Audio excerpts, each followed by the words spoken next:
আজ দুপুরে আমি কি রান্না করেছি দেখে নাও।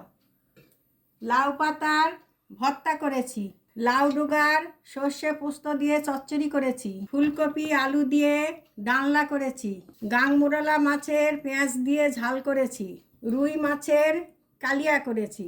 লাউ পাতাটা ভাপ দিয়ে নিয়েছিলাম, নিয়ে কাঁচা লঙ্কা রসুন ভেজে পাতাগুলো বেটে কড়াইয়ে তেল দিয়ে কালো জিরে ফোড়ন দিয়ে ফ্রাই করে নিয়েছি।